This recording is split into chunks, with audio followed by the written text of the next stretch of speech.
You're watching ISTV News. This is Panorama giving you the news. Let's see the top stories. Sigmai Dam can't be completed in scheduled time. People to complain to North-Eastern Council and Chief Minister.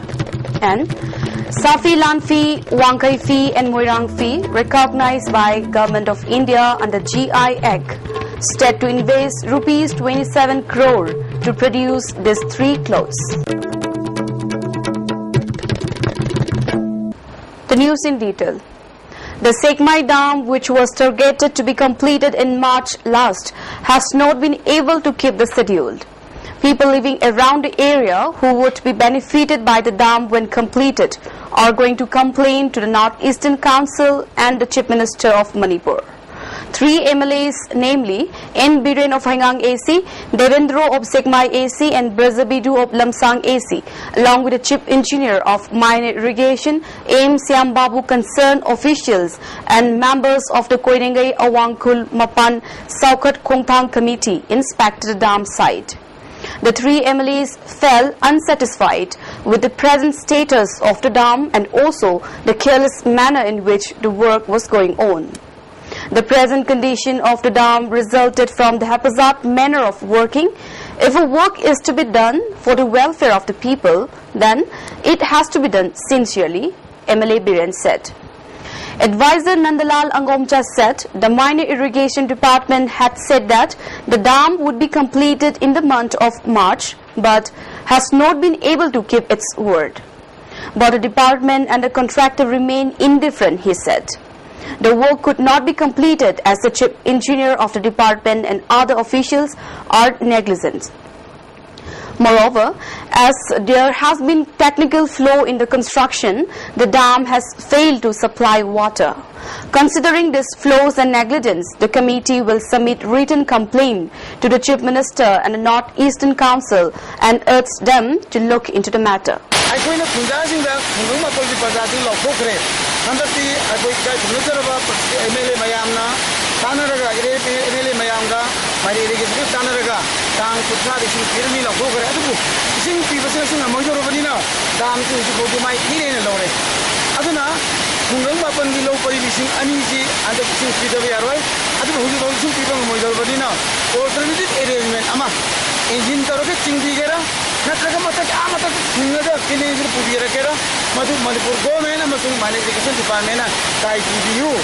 Commerce and Industry Minister Govindas Kontozam has said that the state government will invest rupees 27 crore to produce 3 kinds of clothes that have been recognized by the Government of India recently.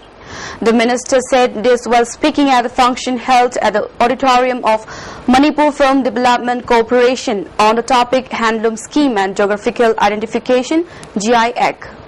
The function was organized by the Department of Commerce and Industry. Director of the department, B. Chon Lantin Kumar, Additional DC of the Ministry of Textiles, Jaya Dubey, General Manager of NABARD, M. Suren, and other distinguished persons attended the function. The certificates of recognition under the GI Act for the unique clothes of Manipur, namely Safi Lanfi, Wangkai P and Moirang Fi, were handed over to the minister at the function. Moreover, the members of the committee were also present at the gifts. The minister released a book of translation on the guidelines of different schemes. Deputy Director Lamni Kamai said there are a lot of benefits for the weavers in the revival package and many other schemes provided by the Government of India. In seeking financial assistance from the NABARD, the criteria include attaching handloom mark and purchasing yarn from the National Handloom Cooperation. Speaking on the occasion, Minister Govindas said the state government is going to invest rupees 27 crore to produce the 3 unique clothes recognized by the Government of India.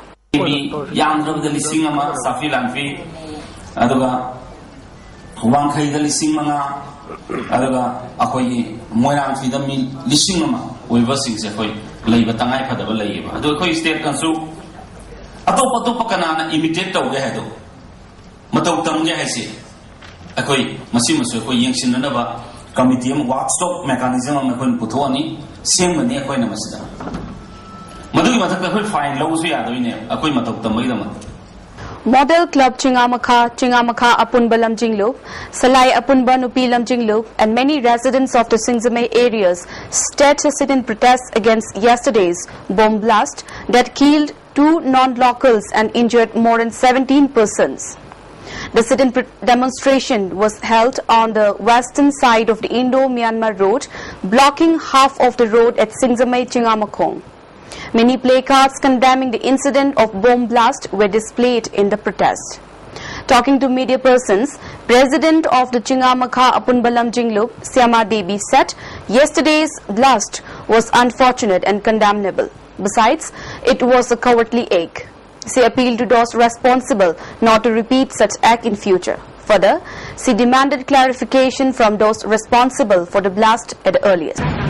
Bomb pokhaibache siki matangda imana pambadiko hanjal koi ki spaina bomb pokhaina mirakta bomb langsanba degi mi yam tinmo phamda imlakta bomb langsan je tawbinoina hanjal yam hajagra matung se sum hanjal tawrabani na mokoi ki apamba mokoi ki panthungche mi hatpana wo yedoribra habise imana mama moina ina chaji tawbiba bomb pokhailiba bomb langsan biriba chaji bi phamda ai ngasi wa hang moina ai hangjare masih paukumje kanana taulibano karigi damakta taulibano karigi magi pandam karigi damakta smaina mi halibano habisigi kari paukumje atuma tanda bibiro haibo wafam sima ai thangjare aduga masida karigumba hanjal sum tawbata algadi tawni haibaleraba matungda moina tawbinu habisidagi hanjal sum tawbata algadi akoi hoji mama woina lay hingbu ka dakar woje hingbu su kanade damdam masida aduna akoi woina halaro haibo wafamje masimaga. Meanwhile, Chingakai Board Chingamakha has also condemned the act in the strongest term. A press release issued by the board stated that such cowardly act should not be repeated in future. Khong Ahanbi Youth Association, Thawbal Kiam Sifai, today distributed meritorious awards to the highest mark achieving students in the class 10 and 12 examination 2014 under the jurisdiction of the club at a community hall of the same Laikai today. 5-day sericulture awareness and training on post-cocoon technology under the aegis of District Sericulture Officer Imphal East has begun at Iramdam Cocoon Center, Kurai Chingambam Laikai yesterday. President of Pandam, Yumnamcha Dilip Kumar, District Sericulture Officer Imphal East, H. Rajendra, member of the Gram Panchayat Ibecha were present at the inaugural function.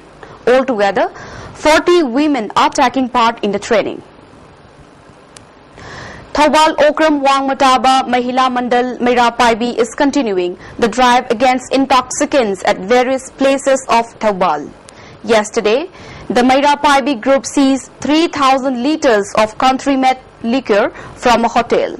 The seized country liquor was destroyed by burning it in front of the public.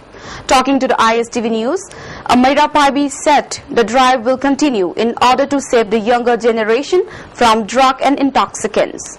She also appealed to the people to extend cooperation to make the drive successful. A cyclist, Ram Prasad Naskar, who is also a geography teacher from Subhas Gram of West Bengal, spreading the message of global warming and its impact with a cycle expedition has reached Jiribam yesterday. His India expedition was started from December 18th last year. After passing through different states of India, he reached Jiribam. He has covered about 15,600 kilometers within 163 days and spread the masses and gave awareness to the people. This is his third cycle expedition in India. If the authority concerned permits him and if he is financially sound, he will spread the masses to the Asian countries as well, he said. Now to national and international news.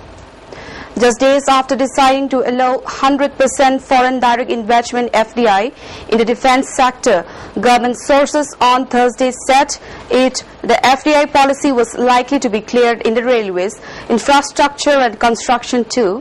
The sources said that the government was considering major policy decisions which were likely to be announced in the budget. The policy decisions will include proposals for a hike in the defence FDI cap.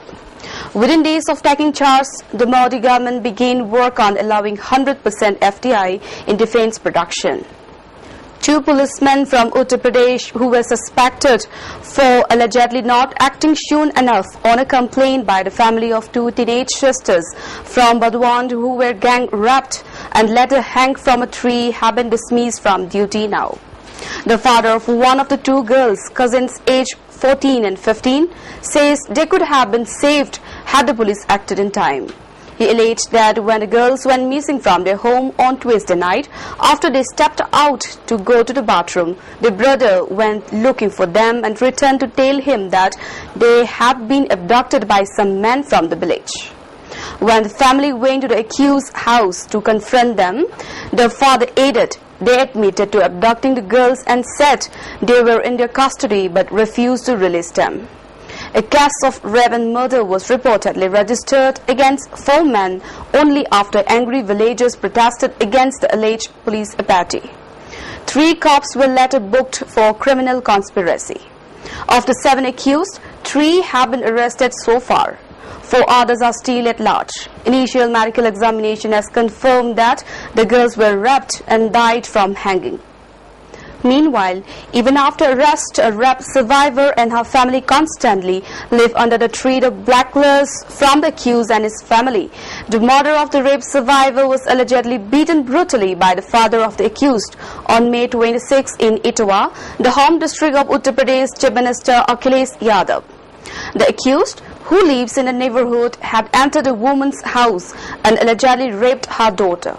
He was caught and arrested by the police and a case was registered. Since then, the woman was being pressurized to withdraw the case. The woman was allegedly attacked by Basant Yadav and 4 others after she refused to withdraw the rape case against Yadav's son. She is in critical condition and has been rendered speechless after the attack. She is under intensive care at a hospital in Etawah. In a first official engagement with Narendra Modi after he became Prime Minister, Tamil Nadu Chief Minister Jayalalitha will meet him in Delhi next week in a bid to push for central assistance for her state. The June 3 meeting is scheduled against the backdrop of Jayalalitha boycotting Modi's swearing-in ceremony on May 26 to protest Sri Lankan President Mahinda Rajapaksa's presence at the event. She had earlier dubbed as unfortunate the invitation to Rajapaksa. Jayalalitha will meet Modi at his South Block office, a state government release said, adding she will present a memorandum to the Prime Minister.